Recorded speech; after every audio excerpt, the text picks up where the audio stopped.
When there's danger, I inflate my ass and wave it around to scare off birds. Like how, like there's like an instinct thing in there as well. Like it's crazy to me that it A was lot like of them that. got eaten, and then just like, my tail. One of them had a bigger butt. Yeah, right. But it's not like this it's is all the why time. we need It more big inflates asses, it, right? you So know? the bigger the ass, the It's more BBLs are survivability. for survival. Exactly. But no, David, that's the bad thing. Too many people get BBLs. If They're that not gonna skill have. set, they're not going to have it because then they're. True. It's like We're gonna that's have why small ass pregnancy is syndrome. becoming more dangerous, is because natural pregnancies aren't like everything's so modern science. Wow. Yeah. Hello and Supposedly. welcome to the Sonic Movie Show, the only show that reviews every single video game movie.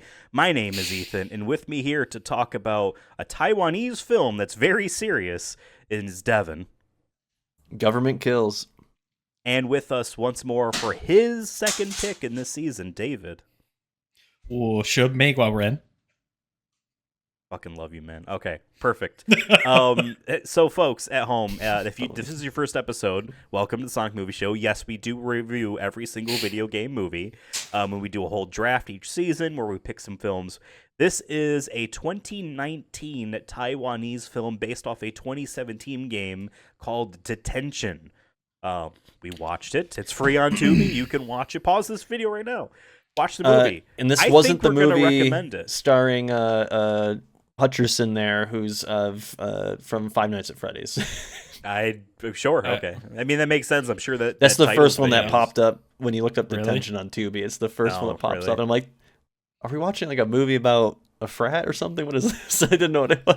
I'm like, No, this no. is Yeah, I weird. guess I just had to match the like the title card, like the picture, because there was a bunch of random stuff. I agree. Their search algorithm is bad. Hey, but it's free, so we can't fault it that hard. Yeah. Yeah, I mean, yeah. there's a lot of ads, so not totally free. I had the Blu-ray rip, so I was okay. Yeah. But I think also my Allegedly. subtitles weren't perfect either. There were some times where someone would say a name, and the name would be the number 5, an ampersand, and then the number 9. So I was like, but I knew they were talking to someone, so like I knew what their name Gotcha. was. But everything else Got seemed it. perfectly fine. There were some weird some issues there. But anyway, yes, this is a game on Steam you can buy right now by a company or studio called Red Candle Games. I read a bit about it. They initially wanted to make a dystopian video game based on like George Orwell's 1984, not literally, but like a fictional kind of based style. on that. And then they're like, well, we have a period in history called White Terror or something like that. I forget what I wrote. Yeah, so White and Terror that was what they yeah. decided to do instead. Just make it much more literal.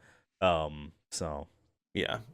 No, I was just gonna say the White Terror because I feel like I remember reading about it back in one of my history classes at some point or whatnot. So I did a little bit of research into it, but yeah, it was like where a lot of people died in Taiwan because they were suppressing or it was like in the aftermath of the Chinese Revolution, Civil War, or Chinese Civil War. Civil Yeah. War, that's So right, basically, it was like them trying to be like, hey, the communists won, but not here in Taiwan, so we're gonna make sure none of that ever happens here.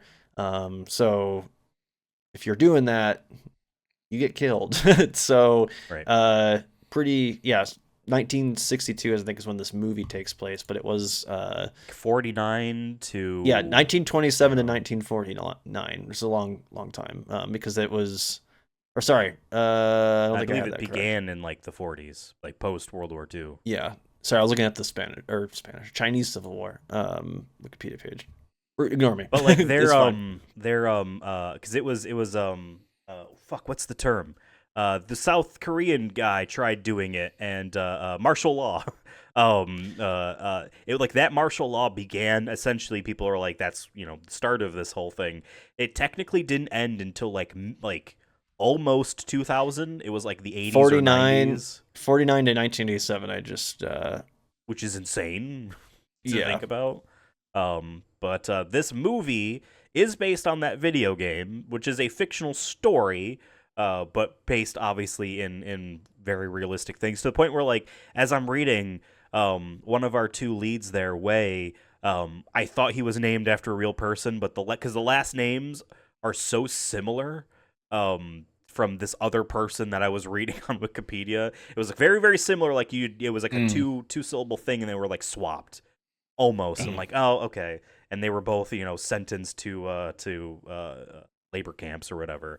So I thought maybe it was supposed to be that guy. But anyway, we watched this film for today's episode. Like I said, this was David's pick. So as we go around the horn, I assume none of us played this game, but you can buy it. It's like $11 on Steam right now. It looks like a very simple point-and-click narrative game. Very, very simple looking. I looked at some screenshots. It looked visually cool. Yeah, to the point where I wonder if is maybe the movie just do you really need to do both? You know what I mean? Is the movie more than enough? But I'm curious to know David's thoughts going into picking this film, and then maybe we go around the horn, starting with David on our thoughts on the movie. It's hard to remember exactly, but my guess is that I saw number one, it was live action. It was pretty recent, I think 2019. And I think we have had some serious winners from foreign live action recent films. And so I think I saw it was a Taiwanese film, and I was like, you know what? I bet you they have some bangers. And so that's what I was kind of thinking going into that pick, because it was my second pick, I think. Yep. Okay. And what did you think about the movie? I thought we were going to do something else. We skipped past the video game part. Yeah, I mean, did anyone play this game? Yeah. No. No. Yeah. But you can. 10-4. It's a modern video game. But the Red Candle Games, they didn't make anything else afterwards, to my very brief look. Nothing is on Steam afterwards, according to their dev page. So maybe, unless they changed their name and operate under a different development studio name, I believe this is their only title. But David, what did you think of your movie? Thank you for the explicit prompt. This is where you begin speaking. Yeah, I mean, I think I liked this movie. I think it was not quite as scary. Now that I knew it was like a horror, I don't remember if I knew it was horror going into it. Horror can be great or bad, I think. Although we just discussed from the last movie, you guys that were actually thinking it's easier to be sort of mid for horror, which is interesting to me. But I liked it. I think it was. I think I liked it maybe more because of real events happening in our lives, and I think this sort of was like, yeah, like this is a real thing now. More so now than ever. And so I think it hit a little bit even harder watching this, because of that. I mean, I think there was like some CGI in it, I think was pretty good. There was nothing that was like too obviously fake, I don't think. I mean, we could tell it was fake in CGI, but I'm just saying it wasn't poorly done. I mean, the story I think was good. It was interesting. The plot twist I think wasn't totally unsurprising. That the sort of main character, or one of the main characters, I forget her name, the military man's daughter, it's sort of her and this other school kid running throughout the school, and we kind of find out that she, which is a little bit questionable, was in love with the teacher, and maybe the teacher had feelings for her, which is a little sus, but we can move past that. Yeah, it was Mr. Chang was Mr. Chang, yep. Ming Hu or Hui, and then Fang Rei Shin. I think it might be. It's weird because how they were pronouncing the names did not sound like, obviously to my English only ears Yeah. anything like it. I would assume you pronounce it Fong. Or yeah, But sorry, I'm just reading. but again, I'm like not I was best at specifically trying to pronouncing listen to when Wei would say her name. Like it doesn't even sound like he's even saying that. So it. I It might be I don't know. accent, a Taiwanese Right, accent maybe, or right. something that we're not Yeah. familiar with. But I agree with what, because there's definitely times where I'm like, that Yeah. doesn't. But like you said, English speakers. Right. So Yep. But anyway, yeah, Fang or Fong. We kind of find out she gave them up, or at least handed in this book as proof that something was going on. But it was kind of interesting because Mr.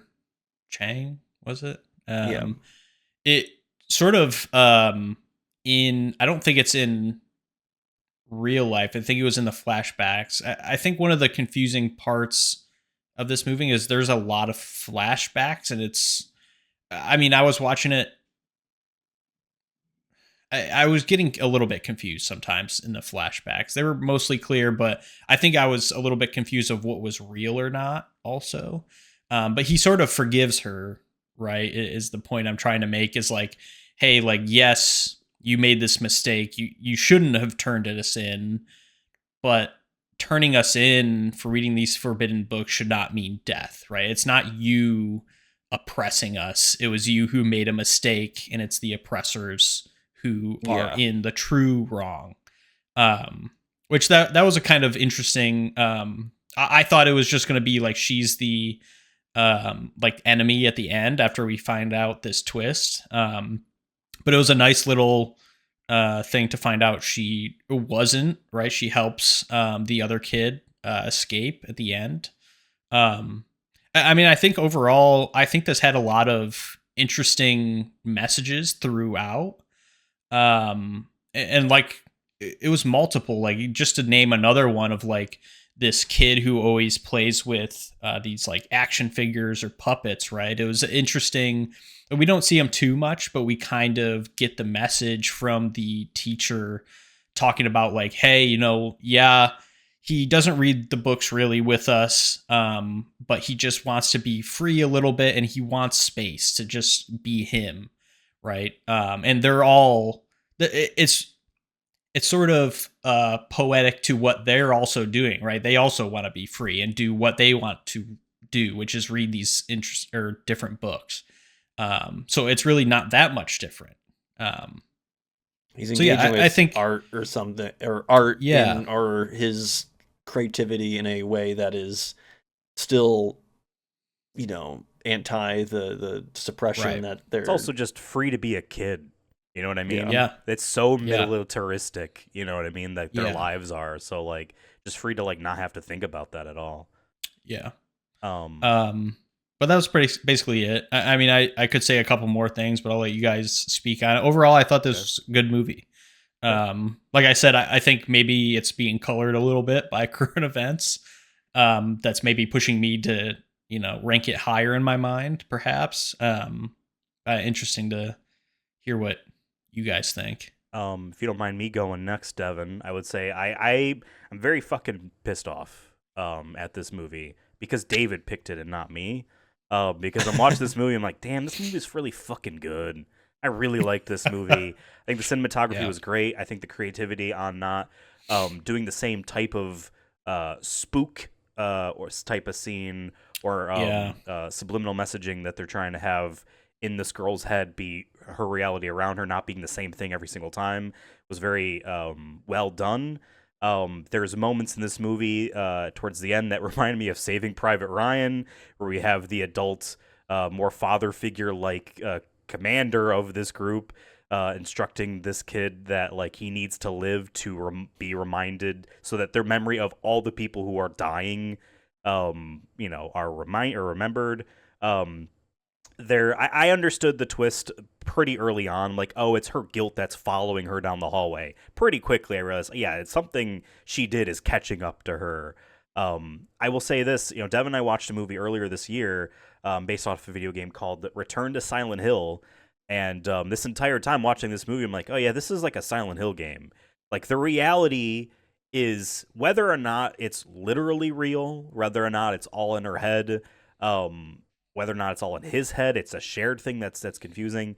It could be confusing or whatever. None of that matters. It's more of the fact that like this is like her guilt, her trauma, his trauma, and different angles of it, all becoming their reality around them. Whether or not it's real doesn't fully matter to me in terms of like the confusing elements of what came first or whatever. It feels like almost none of it could have really happened, and it could have been him having this in his head as he's, you know, bleeding out from the neck, you know, in the jail cell or whatever. Or it could have been a lot in her head, and, you know, it could be a shared thing. But that part to me doesn't really matter.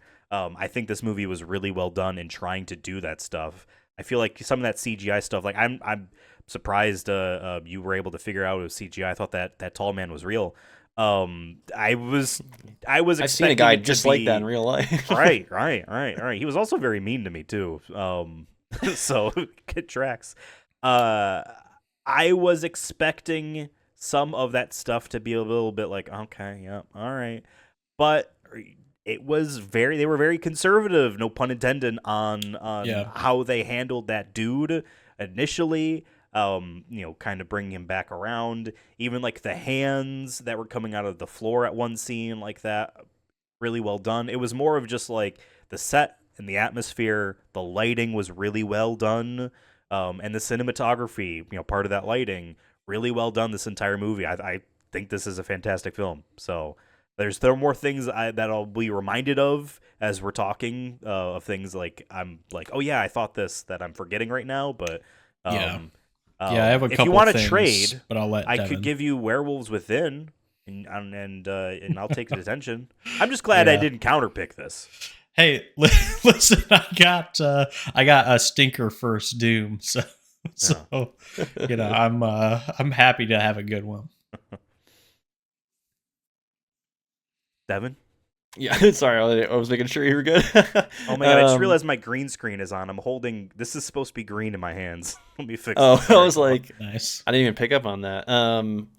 Yeah. So first off, I'll say I did like as much as I was glad it was free on Tubi and HD, all that, or whatever. God, the commercials just kept breaking Yeah. up the pacing. It was brutal. Or these type of movies, I feel like whether a horror or even just like a historical drama that deals with serious shit, it's hard to be like, all right, I'm getting invested. And it's like, all right, did you know you can get Miramax? Just Yeah. like It bro, was brutal. shut the fuck up. Like, Yeah. so I mean, nothing I could control there. So I'm not gonna like critique pacing too much on this movie, despite me having some issues with the pacing because I think it was from the freaking ads coming up. Like I said, Miramax or whatever the fuck, popping up. But yeah, I'll say like I was intrigued going in, just based off the synopsis. Um, I'm I'm not a huge expert at all on Chinese history, but I do critique like American imperialism. In my political worlds. But I'm not going to claim to be like an expert on every little thing. So I was more interested to learn more about this time period, and know more about it. So I always will appreciate movies like this that like I said, it's a historical drama, historical fiction, first and foremost, before it's a horror film, in my opinion. Yeah.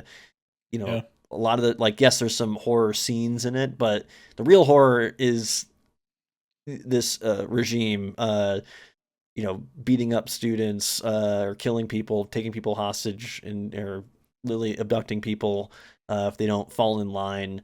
The fact that they need to, have a book club that meets at a certain time, and they have to be really careful of who's in it. That there's a lot at stake, right? Because if you get caught, yeah, it's either at best you're in jail or sent to a labor camp. At worst, you're killed.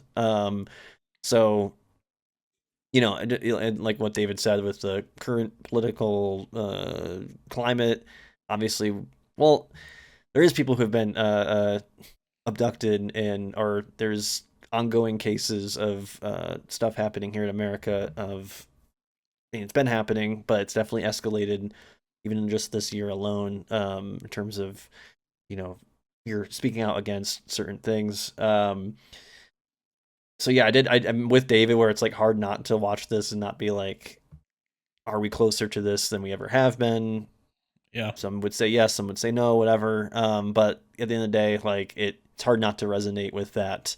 Um, the horror elements, I guess, I'll say I wasn't necessarily like, I mean, they were cool. I wasn't like blown away by them or anything. I didn't feel like it was really scary. I think there was some like Yeah. parts where they were trying to do like have a pop up or something like that, or try to get a scare in that just didn't work or for whatever reason. Whether it was just the execution of it, but like I said, I was more intrigued by just the actual like the story of it all, and I found that so much more interesting anyways, that I was like, even if this movie didn't have these horror elements, I probably would be like, this is a good story about a group of students and some professors or teachers, whatever, trying to just, arguably do the right thing of, there you should be allowed to read about anything you want to read about. You should be able to discuss philosophy or politics, even if it is people think it is negative or whatever it is. And yeah, just like, I don't know, it's just like put yourselves in their shoes, and it just was a movie's sad too. Just like, I don't think there's really Yeah. necessarily a full happy ending in the sense, at least there's some closure, I guess, at the end. But like the fact that like you, David said, I think perfectly, of this story is the guilt that Fong has, but like she can't be like, she's a kid, like she can't be blamed fully at the end of the day, because of Right. it's the oppressors are the ones that are actually executing people. So it's like, yes, she should have known better and been like, should have realized the stakes, But she's a child. You know what but I she's a mean? child. So And that's where we get into like the romance thing. Where like from her perspective, that's 100% a thing that kids, you know what I mean? Like that happens. I don't want to say all the time, but not that I really know. But like yes, 100% can see that teenage delusion, like that. Yeah. To your point about like you can't really fault her. She made a big mistake, because you could dial that up the chain. Is it her mom's fault for turning her dad? Is it her dad's fault for beating her Yeah. mom? Is it the teacher's fault for not being careful and in involving this girl True. in his life like that? Like there's it's a web, right? It's a web of Yeah, that's true. dominoes that led to this, but like ultimately, you know what I mean? We're taking it to assume that any one of these people I mentioned is like the catalyst of the reason why, let alone be at fault, assumes that this, regime is like a force of nature, that this is like standard reality and not like active choices on their end as well. Because that's the one thing that this movie I think does effectively, is it takes their kind of principal person, Instructor Bai, as a very like, he is not a person. Like there almost isn't an inner world going on in his head. There is no reasoning, no decision making. He is an instrument, you know what I mean, being used. And again, that's taking an assumption that is what these people would have been like, you know what I mean, in real life and as well as in this fiction. So I can see someone watching this movie and picking, well, this person shouldn't have done this or whatnot, and just assuming that in real life, because we look at, this person probably shouldn't have been driving her truck that day. She's got shot by ICE. You know what I mean? But it's not her fault. You know what I mean? That type of thing. I kind of lost my, Yeah. my thread there, but no, yeah, I Well, mean, I'm agreeing. to sum up what you said, basically, like you're saying is, I'm not saying we do this, but like I do think there is some people who see Nazism, fascism, authoritarianism, like you're saying, as like this force of nature, that like it's a thing that came randomly, came from wherever, and once that regime's gone, it dies or whatever, as opposed to like there is actions being done by people of authority in this situation, because theoretically all those police people or security or whatever, I don't know their titles, doesn't really matter, the people who are rounding up the kids or making him doing all the salutes and stuff, like they actively could like collectively be like, oh, this is, what are we doing? Like, Well, the fuck? can I bring up an interesting point on that? Is what I noticed, the main like bad guy that's like super tall, right? He has the claws. His face is a mirror, right? And I think the symbolism is the enemy is us, right? We are doing this to ourselves, right? Like these oppressors, they're our neighbors. Yeah. Right. I also so I like thought that the was like policeman the policeman also, I'd noticed, and I guess I didn't think about this till now we're talking about it. The policeman, tall policeman, demon, whatever you want to call it, ghost. Sure. He also had like a chain on his right foot, you know. So like, I think there's a metaphor there of just like, he's still part of like he's still chained to this thing too. Like, you know what I mean? Right, like we're all prisoners to this too. Dad, like, you don't, right? Like, yeah, her dad was in the force and was in a way you'd see as a place of power. He was ready to get a promotion. He's a respected guy, maybe not a respectable guy, but he's a respected guy. Yeah. But all it took was some maybe false accusation to haul him away. You know what I mean? Like, there's no benefit of the doubt. There is none. Yeah. There I mean, this is I mean, a lot of, you know, we had this here too during the Red Scare of like, all it took was you reporting to the police, be like, I think my neighbors are communists, and here's why. Like, and it could have been just shit like, hey, they're trying to form a union network. Or, you know, not saying that some probably weren't communists, but the fact that like you could just easily be like, this person's doing non-American. I mean, we see that today. Like, I'm not saying we're to that level. Well, I shouldn't say that, because there is some examples where people lose their scholarships or do get deported based off, you know, if you're Free Palestine, if you're part of the Free Palestine movement, for example, that was under Joe Biden and has been escalated since. You know, there's, or after Charlie Kirk was killed, that, you know, how quickly was that, like, you know, talked about, just using it as more modern examples. Obviously, this is even more of an extreme where you own a book on you, you know, they can come and take you down. But really, like you're saying, is that all it took was, like you said, gossip, or, yeah, he shouldn't have been beating his wife, but the fact that like now he's probably gone, you know what I mean? Like, he just gets taken out of the picture completely. The family really doesn't have any say in that. Like, not saying, like I said, not saying abuse is correct or whatever, but like now her father's gone straight up. Right. Or also there's a contradiction of the violence there at home versus violence that he's probably participating in the correct way, right, to suppress other people. Right. So there's that contradiction as well. Yeah, I think that's what makes this movie really cool, is the amount of the designs of the monsters, because even they're like the dudes with the knapsacks all over their head. I just kept thinking of the chainsaw guy from Resident Evil 4, who has the knapsack on his head. Sure. I always thought that was inherently scary to see a dude when you can't see their faces, right? And they, you know, they can see you. But that too was like, it looks aesthetically, you know, horrifying, and fits the, you know, the world that they're in, because it is, that's how people were executed, right? They put bag over their head and they're shot, you know, or hung, or whatever it is. The fact that like all the designs of the horror elements tie directly into the political suppression, I think, is really good. And that's what to me makes it very Silent Hill like, because it's all a manifest of her own experiences. You know what I mean? Just her reality is warped in this like dark version of the school, regardless of if it was real or not. Yeah, I think it was very effective, all that stuff. I was gonna say, one thing I'll bring up quickly while you're thinking, for the horror elements. I mean, you already basically said this, Ethan, but like, I did appreciate that it was something different every time, and it was all pretty believable.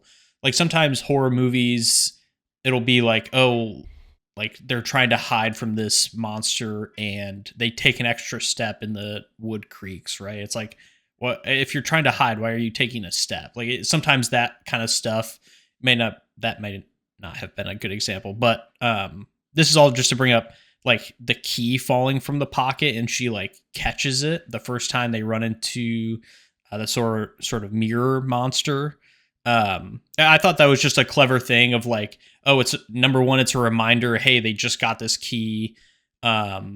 And it's like, that's something believable that he shoved it just a little bit in his pocket because they were running away fast. You know, the guy almost killed him. And then this like believable thing happens that almost gets them caught. It's just like a testament to, yeah, they did. And then that type of thing never happened again in the movie, right? It was like something different each time. I also would point at all the different ways in which that, you know, reality or whatever is trying to remind Fong there that she is responsible for all of these people getting killed was shown in different ways. It wasn't just the same type of thing. Yeah. People hanging from the rafters. There was her walking down the hallway, and they're all lined up getting shot one after the other. I also really liked visually the scene of again, cinematography, but they're cutting back and forth between when he gives her the book because she's pretending to be curious in it, and her cutting his throat out and pulling the book out. It's like the way that they cut between them, very effective as well. And just little things too, like you know, towards the beginning, I think it might have been how it opened. Him getting tortured, and the knife is up to the neck, and it's just a little bit of cut, nothing that would kill him. But he still has not only that cut, but like a bead of blood that is about to drip down, perpetually staying there the entire movie. Yeah. Or after she does pull, you know, she cuts his throat out and pulls the book out, her hands are stained like red from that blood for the rest of the film. Stuff like that. It is neat to see visually, because you're almost thinking like, is this more of an impact on these characters? You know, that they're like, even as they're thinking about something in the moment, is there something still, you know, taking up brain space about what they've done? Like a little bit, again, I guess maybe I'm just trying to say is that like these two characters specifically felt very real in the sense that they did not feel like they were things reacting to the environment in the moment, like a lot of maybe more flat characters that felt more like there was more dimension to them, to what they have going on there. So yeah. Devin, did you remember what you were gonna say? I was looking at my notes. I guess I'll say, how do we feel about the chapters? Because I think there's 3 of them. I'm assuming in the game maybe there's like a part 1, part 2 kind of thing. I didn't think about that. Like I thought there was gonna be more. Act 2 at the very least. Was cut because, you know, once they reveal that it's her decision to turn them in is why they're all in this. Well, that's not from her perspective, but then we cut. It's one of those things where it's like they're showing why she's even like that and how fucked up her home domestic life is and this and that. And it's, you know, it's nothing unique in that regard, but like you all of a sudden, if you were thinking about how much you hate her, it's all her fault. Now you understand why and how tough it is. But again, there's elements to her character that felt very like naive. You know what I mean? But like, again, in this oppressive world,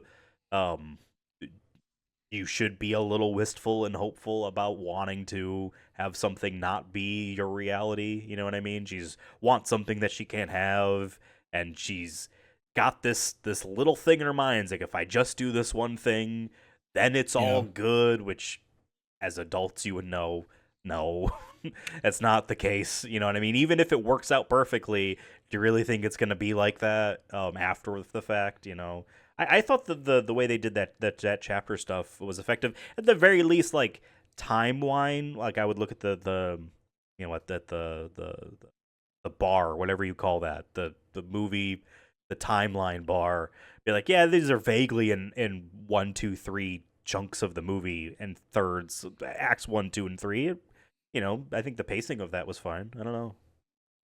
Yeah, I think the whistleblower chapter was my favorite, because that's really where like a lot of the story starts to unfold, and there's action in terms of I think it's obviously where we learn a lot, like I said, of the backstory to it. I know at the beginning, Ethan, I think you said too, like it doesn't really matter like what's real and what's not. And I feel like for me, how I almost interpreted it was the actions happen, and this is like a purgatory kind of like nightmare almost, where like the ghosts are all kind of having to like come to these conclusions, and like they have to accept her actions, and she herself has to accept these actions, and then you know what I mean? Like I don't think there was a like I think what happened in reality happened in the order of how it happened. Uh, you know what I mean? But it was like their souls almost, I feel like, had to come to that. And that's I wonder if that's what the game itself is like you're playing through the purgatory, the acceptance so that you can move on, you know, spiritually, I guess, if there is an afterlife. Yeah, can I? But maybe not. Is the reason Yeah.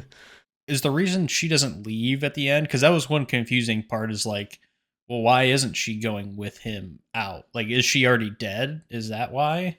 Because I guess she sees her name on a grave, right? Like in the beginning, I think. Is she Yeah, already because she was dead? seeing things that he wasn't. You could read this a couple ways. One, her just accepting, no, like I need to just stay here. But also like if you take the idea that all of this is, whether real or not, whatever, in his head while he's lying there bleeding out on the cell floor in prison or whatever. Gotcha. That, regardless of if he really like this might be just him accepting and forgiving her. You know what I mean? And maybe she's already dead. But I mean, at the ending there, and again, Gotcha. I mentioned Saving Private Ryan, but when we have the old man version of him going back and and finally confronting where the people, that person that he's lost or whatever, she's a ghost there, but it also could just be him, like, spiritually, what he thinks is right to do, what he thinks it would be like. um yeah, that's how I kind of read it. Like, I don't think she's alive. Yeah. Okay. Like, yeah, I don't think, because Yeah, I here's the mean, thing. Here's the yeah. thing. In her mind, her handing in the book is her going, "Oh, I am implicating the teacher lady, Miss Mm-hmm. Win, Miss Fen. I forget what her name was. Miss Yin, yeah. Yin, Yeah. Yin. That was close-ish. Oh, and her not understanding that spirals out to all the people that she's connected with, because now they investigate and they find, obviously, the male teacher, Mr. Cheng, but then all of those students. Eventually, that probably just led to her, right? In Yeah. some Maybe. way, it probably Sure. did, and she's probably dead, you know what I mean, in that reality, Yeah. because unless some other event happened that is not pertinent to this fictional film and she died for some other reason and they never told us, like, he sees a ghost of her. He didn't go visit the real life version of her at the end, so she probably never made it. And this, did other students also get wrapped into it that had no idea, that are literally innocent? There was when they had their Pledge of Allegiance, we'll call it. And there was some random teacher, adult faculty member getting hauled away. Was that person innocent? Who's to say? I Yeah. guarantee that their hit rate is probably not perfect. In fact, in my light Yeah. research on it, forget who the general's name was, but he said, I'd rather round up 1,000 innocents than let one communist be free. That is the mentality. They're gonna be catching, some people are catching strays there. Would not be surprised if she is just a part of that, or other kids, you know what I mean? So that's how I read the ending. Is, no, it really is only just him in the end there, but she still became a pretty fully formed dimensional character in our story, regardless. No, yeah, 100%.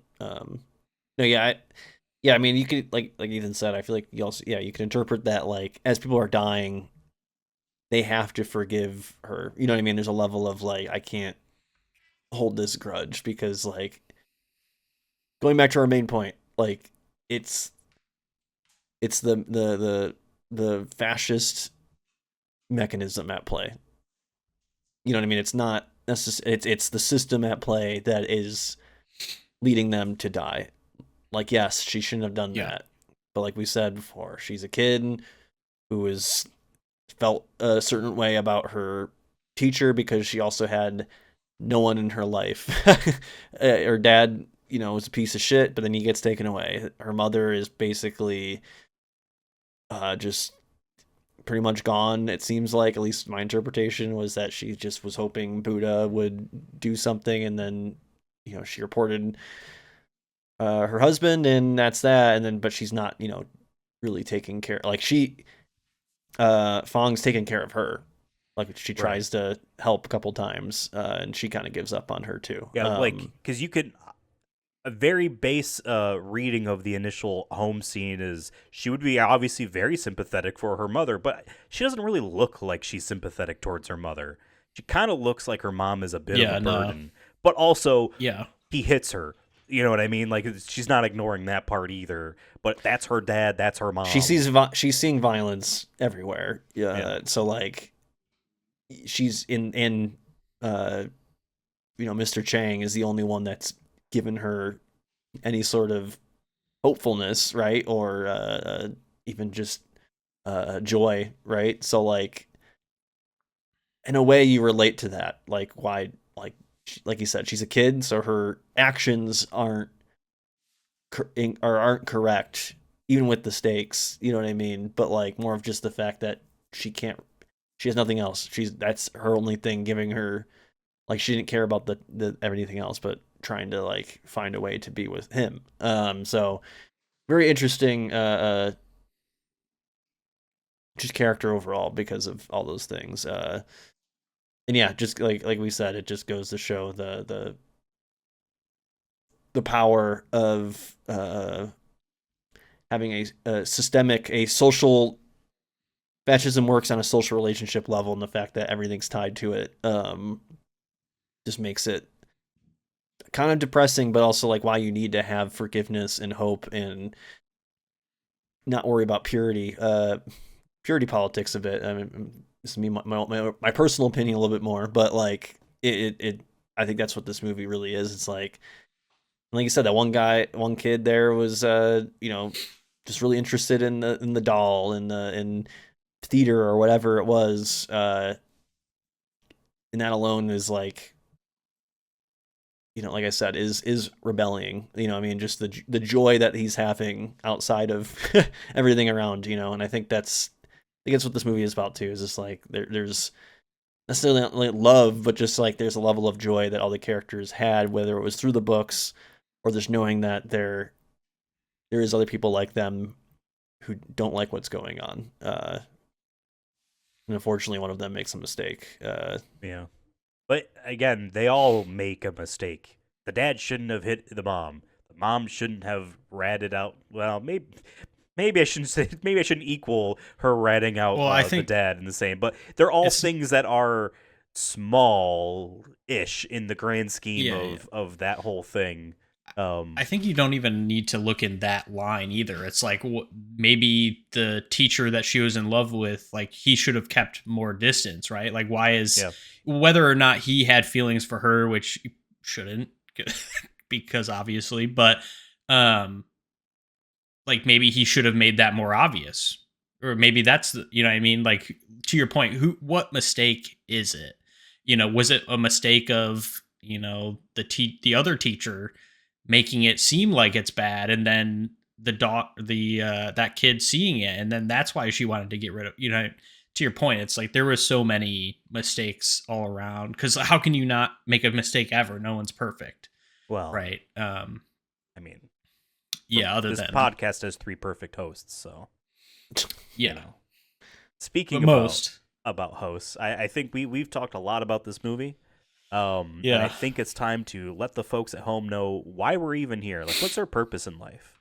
As perfect beings, like, why continue moving on? We reached the pinnacle. There's literally only downhill from here. So this is why we're here. I don't know what I was doing. Yes, so this is David's second pick on our movie draft. We have a total of 18 films here based on video game movies. We get points for these, and we're gonna now go around and figure out what David's points should be, because But first, there's a tier list to this, and we have to decide what this should be. In order to understand fully what our tier list even is, we're gonna need some expert help. We're going to need someone who understands letters, their meaning, and the films assigned to them more than anyone else. That's right. Talking about Devin. I'm going to use that as a reasoning next time we rank something. Like, I'm actually the expert in the letters and the meanings of them, so you guys want to be like... So what you said is actually just wrong. Yeah. Feel like, I don't know why you gave this an S, and whatever. Yeah, so here on the Sonic Movie Show, we've ranked, I don't even know how many movies at this point, maybe 60 at least, probably more, video game movies, I should say, on this Over podcast. 70. Over 70. We rank them on an S through F scale, and this is on a video game movie scale. So an S video game movie might not necessarily be an S regular movie, and that's okay, but it could be. This is just basically our ranking on a video game movie scale, so it's on a video game movie curve. So in S, we have movies like Detective Pikachu, Gran Turismo, Prince of Persia, Sands of Time, Sonic the Hedgehog 2, and Tetris, another kind of historical fiction movie that was surprising. S. And then A, we have movies like Mortal Kombat 2021, Neko Atsume House, Professor Layton, The Eternal Diva, Rampage, Sonic the Hedgehog, Street Fighter, Super Mario Brothers movie, Tomb Raider, and Uncharted. These are movies that are maybe don't have the special sauce to get to S, but still would highly recommend these movies. They're really, really fun or solid overall. Next, we get to B, which is more good than bad. That ratio can change depending on who you ask on this podcast. For me, it's always been kind of at minimum a 60-40. More good than bad. Has a lot of good stuff to appreciate in the movie. Maybe there's some critiques we have with whether the film itself or maybe how it presents things from the video games, whatever it is. Still very good, and probably you could watch most of these and have fun with them, I think. We have movies on there like DOA, Dead or Alive, Five Nights at Freddy's, Mortal Kombat 1995, Cooney's on here, the first Resident Evil live action movie is on here, we have Sonic 3 on here, and then we talked a lot about Silent Hill movies on here. So that is B. Then we get to our middle of the road, our sort of bell curve a bit with C. These are kind of just straight down the middle. They're fine. Like, maybe some of them are better than others that we prefer, but a lot of things that we probably don't like about it, but maybe there's some things we like about it too, and we kind of just feel all right about the movie. And a lot of movies fall in that category because some of them are just, like I said, just fine. We have a lot of the Resident Evil movies on there. We have Max Payne from last season on here. We have Ninja Gaiden, Lara Croft Tomb Raider, The Cradle of Life, and Lara Croft Tomb Raider, went in reverse order there. Silent Hill Revelation, Street Fighter, some of the Street Fighter movies are on there, and some of the Tekken movies as well. So yeah, C is our just, hey, like I said, it's fine. If you had to sum up one word, they're fine. Next we have D. D as in downright bad. Just kidding. No, that's we have that for a different category. D is for more bad than good. It's the reverse of B, the mirrored of B in a way, the flip of the coin. More bad than good. It's that 60-40. Like I said, for me, it's kind of how I work with this. We have movies like Assassin's Creed where, hey, it's well shot, feels big budget and whatnot, but it was just boring somehow, or the plot and the themes are just kind of like whatever. We have another great example of this is Ratchet and Clank. Visually, once again, well made, but just sucks. And everything else. Resident Evil Afterlife and Resident Evil Final Chapter, we were kind of just sick of the live action Resident Evil movies at this point. Warcraft, another example where well made visually, but what the hell happened? Who are the character names? No one remembers. And maybe just a little too long. But that is D, more bad than good. E is for, like I said, downright bad. I was joking with D, but really E is the downright bad, where we don't recommend any of these films.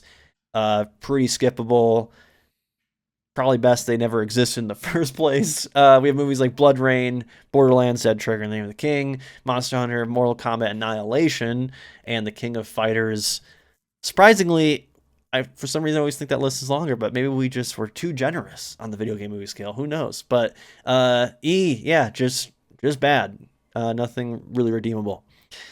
F, we save for movies that are just not just downright bad, but just like offensive to mankind, like almost a war crime in terms of movies. And that is Postal. We only have one movie on here, and I like that we save it just hopefully just for this movie. We do have some Uwe Boll movies coming up, 3 of them this season. For some reason, we thought that was a good idea. So who knows? Maybe we'll add to that list. But yeah, you shouldn't think about those movies at all. And these are the points tied to those tiers. It's a very simple linear line. S gets 6 points. F gets 0. We don't have to worry about counterpoints today because this movie was not counterpicked. Very, very simple. So, thank you, Devin. Yes, sir. Now, David, you're going to begin because we're going to go around each of us. This is a tough one. And we're going to make our pitch for what we think as the tier for Detention. And then we have to come to some sort of conclusion. Consensus. Consensus. I was going to say coincide. Yeah. That's not the word. Consensus. Yeah. Together. So, David, what do you think? Okay. I think I'm in between two, and I'll be honest. I'm in between S and A. I think I am going to make an argument for S, and I know this is mine, so maybe I'm a little bit biased, but here's where I'm coming from. Current events, I think, are bringing this further up in my mind, and whether that's right to do or not, I think, this deserves attention. Detention. Sorry. Number 2. I'm going to send you to detention for that joke. Number 2. Number 2. I first was thinking this was more of an A because it's solid all around, but I think in my head I was taking away points because it wasn't that scary.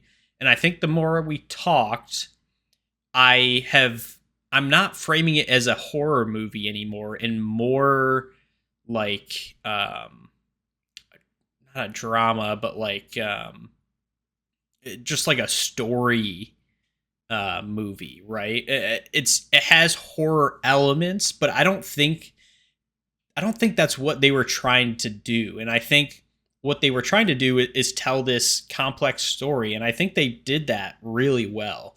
The more we talked about it, I mean, there's like layers upon layers that they laid that I think is really difficult to do. And it wasn't even that long. How long was this? I think it was hour 42. Was it 2 hours? Hour 42. Minutes. I mean, that's really short to have this many layers deep in the story, in my opinion. And I think because of that, and there was really like, I don't think I really had any nitpicks other than, I mean, I think maybe I was getting a little bit confused sometimes because I also was watching it on Tubi, so it was taking me out, and it's like, it's just kind of hard when that happens. So yeah, because of all those points, I think this is an S. Like I could see watching this movie outside of video game movies and being like, yeah, that was a good movie. And here we rank on a curve. And so, maybe this would be, just a B regular movie. I think that brings it to an S here. I'm interested to know you guys' thoughts, though. I can go next. I really like this movie. I don't need to reiterate everything I've said. I think I probably have talked too much this episode. Again, I have a word count. As I apparently learned the other day for another podcast. What? I mean, someone has a word count. I think this movie's fantastic. I don't know, A+, which on a video game movie scale is an S. I'm sitting at S. Okay, wow. Yeah, I didn't know where to rank this because it's just like I mean, we've watched a lot, like we said, 70 plus movies, and some of them are genuinely about serious subjects to some degree, but none of them have been to this level, and like, easily could have gone south. Yeah. I mean, I don't know how the games go, but I'm assuming, if they're making a movie off of it, it's generally well received, or at least the movie producers were ever like, okay, this is something here for us to work with. So I had a hard time ranking this, like even on like a regular movie scale. And I agree with David. I'm like, I wish I didn't have the Tubi commercials to fucking, because I think that's my only big critique I have, was like the pacing was just a little wonky. But I can't blame it because it's fucking Tubi, probably with the commercials. So it is what it is. So I'm not gonna even put that in my factor into it. And yeah, I think, and I said before, this movie is a historical drama to me first and foremost. It does have horror elements, like David said. I think some scenes were trying to be a horror movie though, and I don't think they executed well on that front. But there's not that. There's like 2 or 3 big scenes with that, and the best one I think was the one where they're hiding in the bathroom or the stall or whatever it was in that one room with the key. Like I didn't really care for her past self trying to scare her as she's trying to open the door. Like I just felt like that whole scene was a little just like wasn't as intense that it needed to be. But at the end of the day, the more intense the actual horror element of it, like we've said, is the political repression, the 1962 Taiwan during White Terror. So like that is where the horror really is. I mean, it's in the name, White Terror, right? I agree with David. It's hard not to like have our current scope, but and then this movie isn't trying to be like, because there's definitely movies about fascism where it's like, this is why we need to stop fascism now before it gets to this point. And I don't think that's what this movie's trying to tell. It's just trying to show, how we aren't, like we said, we aren't perfect, but like no one should be killed for it. You know what I mean? No one should be taken away from their homes or straight up, like I said, killed for maybe mistakes they're making. Well, I've seen some of David's movie opinions, so let's not be too generalized here. And I'm saying all this just because the fact that we're talking about a video game movie to this deep of a level, I'm not going to say that every time we talk deeply about a movie that means it's got to go automatically to the highest tier. But the fact that it did it well enough on a serious subject, a very serious subject, and also, like I said, I didn't know too much about this time. Like I know a little bit about it, but I haven't done deep research. But after watching this movie, I was reading like paragraphs on paragraphs of Wikipedia about it, and then clicking on different links and trying to like learn more about this time period and how it fit with the rest of the Chinese Civil War, and like what was like, how does it tie into today? Like the fact that this all ended in 1987 or whatever. Like that's not that long ago. Like that's only our parents' age of a generation away. So like, it's not that far away. Yeah, like David said, it kind of ties in with where we're at now of like, this goes back to me, like where purity politics has an issue where it's like, yes, try the best, be the best person you can be, but like infighting when shit like this is happening we need to lock the fuck in, you know what I mean? So I kind of related to it that front. Not that that's what the movie is trying to fully say, but like I related to it to that front. And I'm saying all this because I do agree that like I think on a movie scale I might give this a B. I think it's a pretty solid overall historical drama about a time period that probably not many Americans are aware of. So we're going outside of our educational zone, I guess you could say, that we probably won't. Most people wouldn't even know anything about Taiwan generally. So I have to respect it for all those things. And I think this is an S because of all those things. Like, it may not be the best movie overall, but its messaging and it what it talks about and the fact that you can have a conversation after it, I think is important. Because we'll watch a lot of these movies where we're like, yeah, that's cool. But like, okay, like no offense to the other fun things that we'll have on this, but if you're talking about a movie a lot afterwards, I always feel like that makes the movie actually better. In my opinion, I think some people expect I need to be blown away. It's like, no, if you're having an hour-long discussion about themes and stuff about a movie, I think the movie actually makes it good. That's what art should be about anyways, is like engaging with it afterwards as well. So I think this is an S. Sounds like we're in agreement. Wow. David, your second pick, getting Thank God, no, an E. yeah, no, Which is Connor picked it. Oh, crazy. Yes, I'm so glad. I remember thinking The about title, Oh, though, man. by alone, like I would never have guessed. Detention would be. I thought it was going to be a. I was hoping for a C, Yeah. honestly. So fuck you, David. I mean, this David could actually win earned- the whole thing. Honestly, David earned right away. 6 points from getting this Yeah. Oh, yeah. rank. For that, Oh, yeah. he is now currently sitting at Huge. 8.15 points. Jesus points? Christ. Catching up. Points? What does Catching that up. mean? Devin, what does the decimals do? 'Cause he's Yeah. not So. done, I think. Yeah. No, he's not done. We'll see. But yeah. So for the sake of the game, and also just to see, it's fun to see like do our opinions match up with general audiences. We go to RottenTomatoes.com. We find the movie. A lot of times these foreign films don't have scores because a lot of Rotten Tomatoes is I think an American product. So unfortunately for us, but when that happens, but yeah, we look at the popcorn meter, which is the audience score. There is the tomato meter, which is typically the critic score. So it's like people who are paid to write articles, in-depth articles about movies and reviews. That goes to the tomato meter. But we're looking at strictly the popcorn meter. We do look at both, but for the sake of our points here, whatever the popcorn meter is at, so let's say it's a 50% on Rotten Tomatoes, we move that decimal over 2 points, like math, all like back in, remember to move the decimal point over when you're doing division or whatever the fuck, I don't know. We move it over. So if it's 50%, it'd be 0.50 points.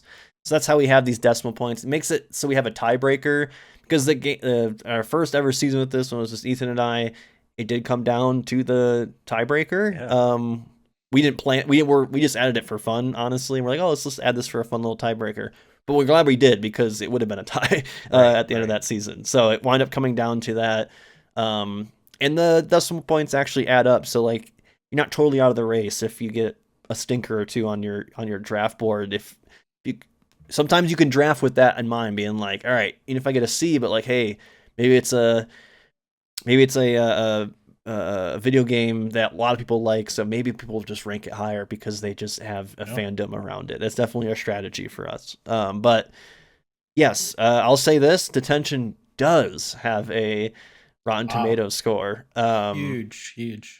The first one I pulled up was a different page, but it was the same movie. It didn't have anything. But then I made sure I went on Rotten Tomatoes website and searched it, and it popped up. So this is it does have a popcorn mirror. It does have fewer than 50 ratings though, but still it has a rating. Right. So for funsies, I usually have them guess here. So 82. This is tough. That's my guess. Okay. Wow. I feel like because of what Devin said, this is an American platform. It's not going to be rated as high. I'm going to guess 71. Ethan is closer. It's at 85. Whoa. 85. Oh my So that's big God. points. That's big Fuck, points. you know what that means, David? That's exactly what I needed. Yes, you are sitting at a flat 9 now. There you go. Easy math. Damn. I gotta update That's this image. huge. But David is sitting at a flat 9. I can't even score 7 points, even with Red Faction Origins, I don't think. It would have to be perfect. They would have to be 100%. And we already seen probably the most perfect score with David last season got with his first pick, Gran Turismo. Yeah.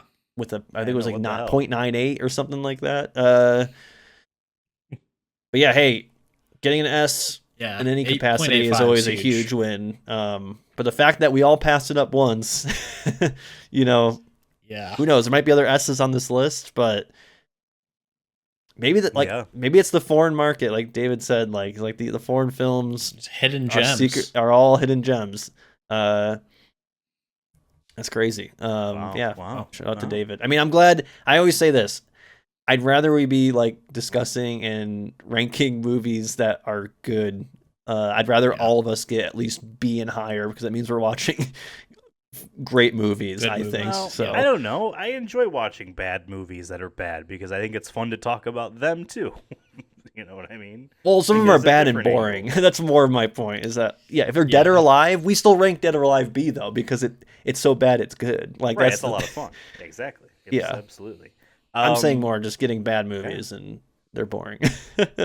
So David swung back into the lead. I would just add, I probably would be Huge. higher if my Forbidden Siren movie had a Rotten Tomatoes percentage at all. There'd be a good chance that I would Yeah. be at least a little bit higher. Hey, if it was on Um, Tubi, maybe next yeah. season you include what platforms they're on. That could be helpful. Like, Oh, I did our first time the three of us did it last season. I did, and you guys never really looked at that information, but you don't know that. I didn't give away my because you draft would ask strategy. me, you guys would ask me. Oh, I'm where is saying this have it movie? on screen, like where it's like. Oh, I see. So I like, see. because maybe next time you wouldn't pick Forbidden Siren because you're like, I'm not gonna get none of those Rotten Tomato points because it's not available anywhere. If no one can watch Yeah. it, there probably isn't a Rotten Tomato score. Well, it was in the True. spreadsheet, but anyway, David is now in the lead, not by much, but we'll see if Devin's able to swing.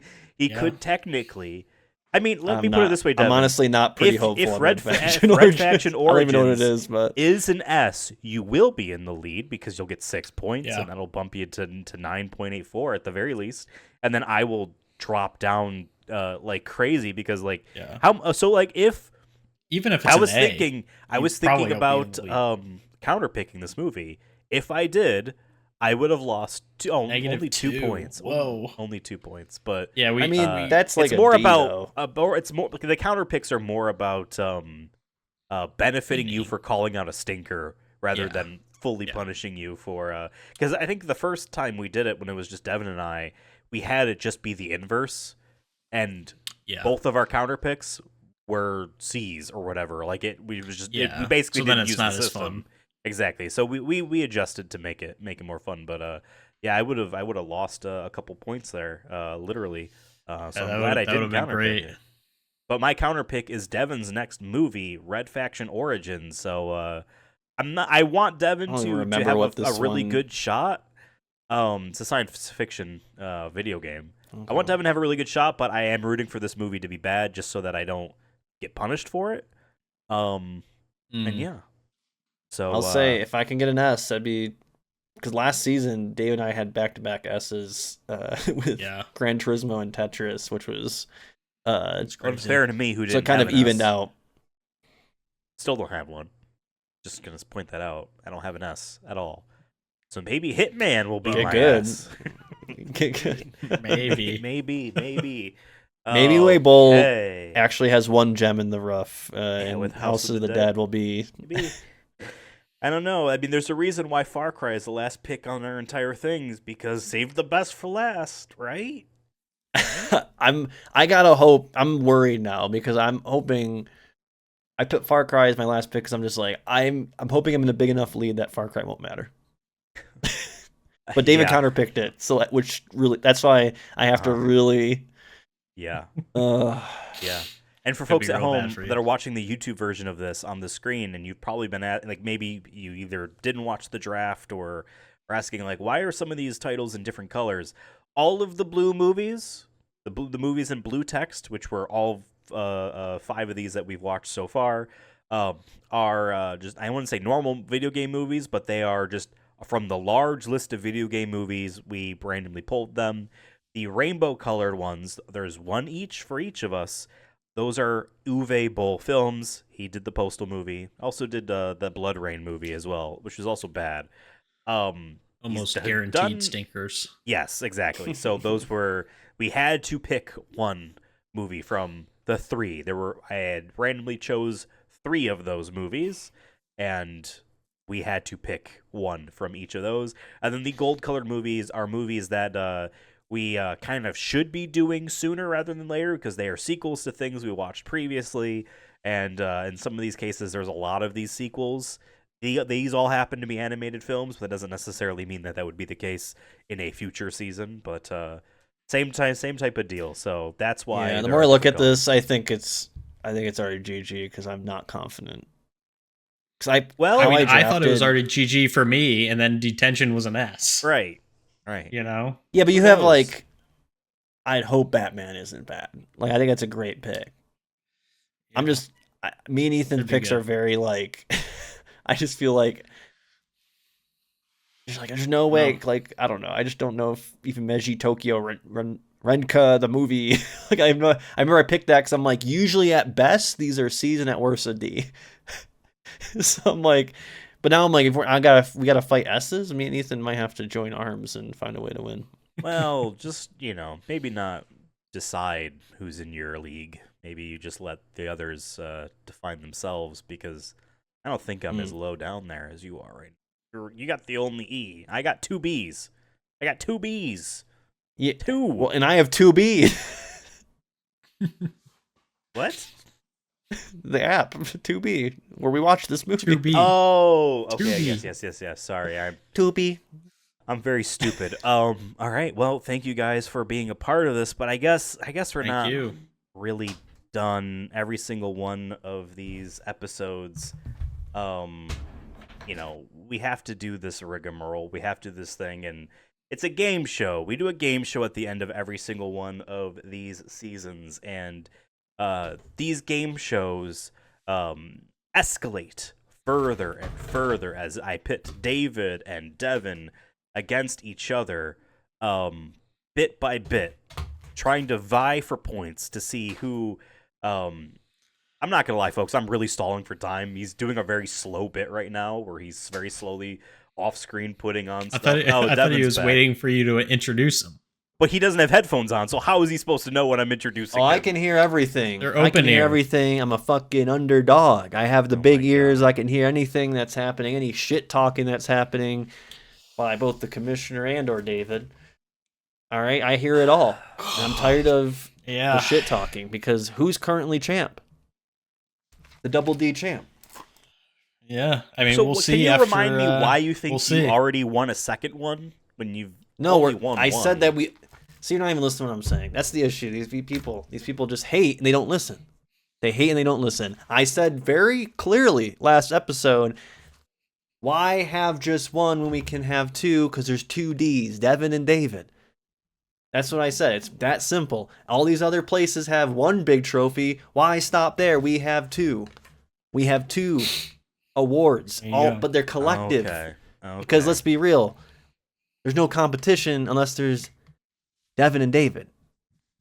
Because then it's just the commissioner. True. You know what I mean? So why not celebrate it?